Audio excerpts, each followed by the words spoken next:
இசை சுபத்ரா கிட்ட போய் நான் தான் இந்த தப்பு பண்ணேன்னு சொல்லிட்டான். உடனே சுபத்ராக்கு பயங்கரமா கோவம் வந்து வீட்டை விட்டு வெளியே துரத்திட்டாங்க அவளை. நீ எல்லாம் ஒரு அம்மாவா? இசை அக்கா உனக்கு ஒரு மகதானு அநியாயமா இப்படி செஞ்சிட்டியேமா. இந்த பாவம் உன்னை சும்மா விடுமா? இல்ல என்னதான் சும்மா விடுமா? பாவ புண்ணிய கணக்கெல்லாம் பார்த்து ஒண்ணு ஆக போறது இல்ல வர்ஷினி. பார், எல்லாம் அவ தலைவிதிப்படிதான் நடக்கும். எனக்கு வேற வழி இல்ல. நீயே யோசிச்சு பாரு. நீங்க 2 பேரும் அந்த வீட்டுல நல்லபடியா வாழணுங்கிறதுக்காக தானே நான் அந்த ஜாதகத்துல ஃப்ராடே பண்ணேன். ஆனா அதுல இப்படி ஒரு சிக்கல் வரும்னு நான் யோசிச்சேனா என்ன?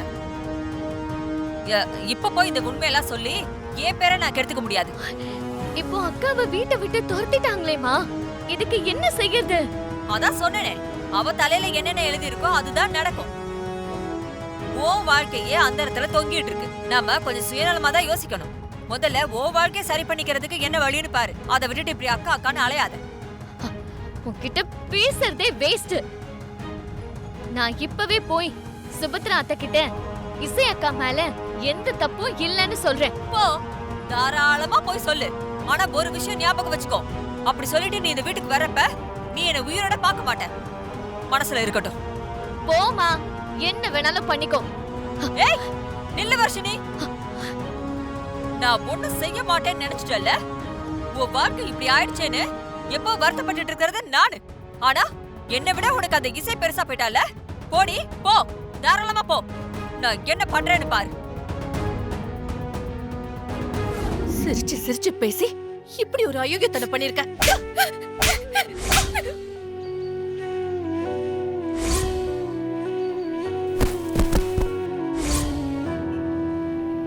அத்தை, எனக்கு விஷாலா எவ்வளவு பிடிக்குமோ அந்த அளவுக்கு உங்களையும் பிடிக்கும் அத்தை.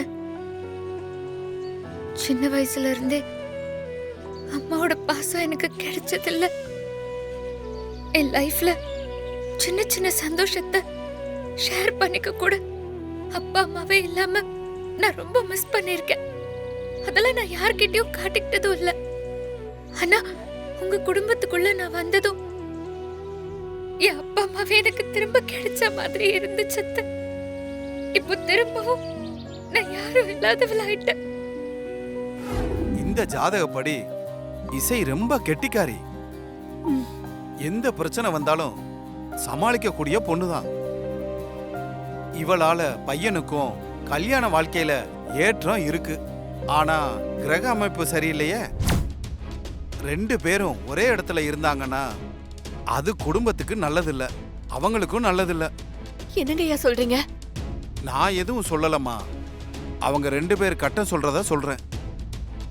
2 வருஷத்துக்கு உங்க மருமகளும் பையனும் பிரிஞ்சிருக்கணும். அதுதான் அவங்க சந்தோஷமா இருக்கிறதுக்கு ஒரே வழி.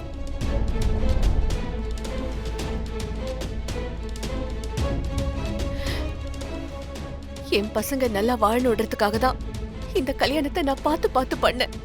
ஆனா இந்த கல்யாணத்தால யாருமே சந்தோஷமா இல்ல. ராகவ், வர்ஷினி, விஷால், ஸ்ரீஜா இப்படி யாருமே சந்தோஷமா இல்ல. இதெல்லாம் இசையோட ஜாதகத்தால தான் இப்ப புரியுது. எனக்கு உன் மேல கோவம் இருக்கு இசை. ஆனாலும் நான் உன்னை வெறுத்ததில்ல. என்ன மன்னிச்சிடுமா. நீயும் விஷாலும் சந்தோஷமா இருக்கணும். உன்னால இந்த குடும்பத்துக்குள்ள எந்த பிரச்சனையும் வந்துடக்கூடாதுன்னு தான் நான் இப்ப இப்படி பண்ணேன்.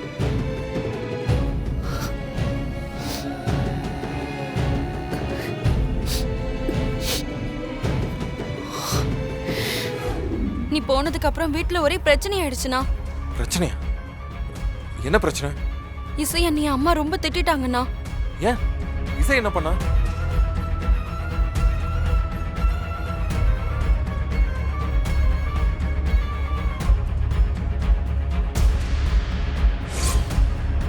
இந்த நிமிஷமே இந்த வீட்டை விட்டு வெளியில போ. சிரிச்சு சிரிச்சு பேசி இப்படி ஒரு அயோக்கியத்தனம் பண்ணிருக்க.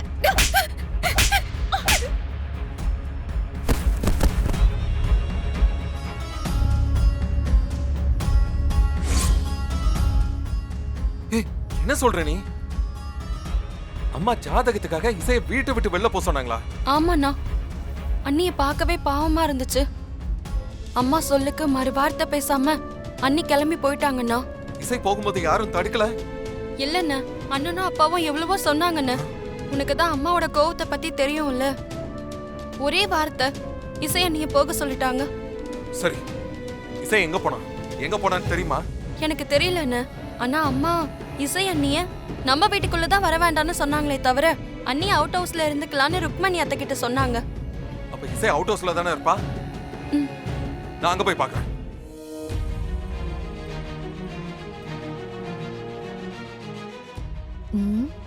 என்ன ஸ்ரீஜா இவ்ளோ வேகமா அவளை தேடி போறான்? போகட்டும்க்கா. இவன் எப்படி போனாலும் அத்தை அவளை வீட்டுக்குள்ள விட போறதில்ல. அதுவும் கரெக்ட் தான். அம்மா அப்பா அன்பை சின்ன வயசுலயே இழந்துட்டா வலிச்சா சொல்லி அழறதுக்கும் சிரிச்சா கூட சேர்ந்து சிரிக்கிறதுக்கும் எனக்கு தாத்தாவையும் வர்ஷினியும் தவிர யாரும் இல்ல. இத்தனை வருஷமா நான் ஏங்கின அன்பும் பிரியமும் எனக்குன்னு வரப்போற குடும்பத்துல என் புருஷன் கிட்டயும் மாமியார் கிட்டயும் கிடைக்கும்னு ஆசைப்பட்டேன். என் அத்தை மாமாவை என்னோட அம்மா அப்பாவை தான் நான் நினைச்சேன். என்னமோ என் விதியில அப்பா அம்மா மாதிரி நினைக்கிறவங்க கூடயும் சேர்ந்து வாழ முடியாதுன்னு இப்பதான் தெரிஞ்சுக்கிட்டு அத்தை என்ன வீட்டுக்குள்ள வரக்கூடாதுன்னு சொல்லிருக்காங்க விஷால். அவங்க சொல்லட்டும் இசை. இப்ப நான் வந்து உன்னை கூப்பிடுறேன்ல, வா வா வீட்டுக்கு போலாம். நான் வரல விஷால். வெளியே போன்னு சொல்லி துரத்துன வீட்டுக்குள்ள நான் எப்படி வர முடியும்? என்னால முடியவே முடியாது. இசை வர முடியாதுன்னா சொல்ல முடியாது, புரியுதா? அது என் வீடு, சட்டப்படி நீ என் வைஃப்.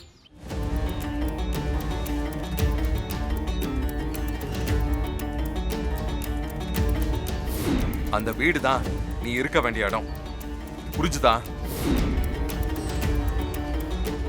அதெல்லாம் உண்மைதான் விஷால்.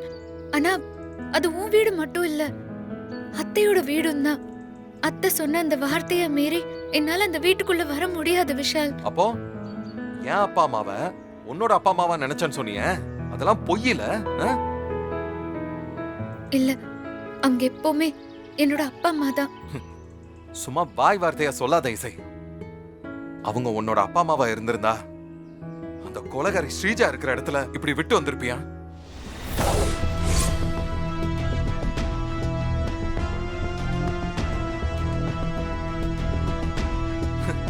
என்னடா இப்படி பேசுறான்னு தோணுது இல்ல?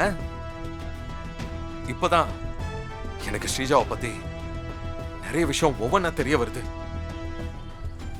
அப்பாவ கார்ல பெர்ஃபியூம்க்கு பதிலா ஏதோ கெமிக்கலை வச்சு அப்பாவை சாகடிக்க பார்த்திருக்கா.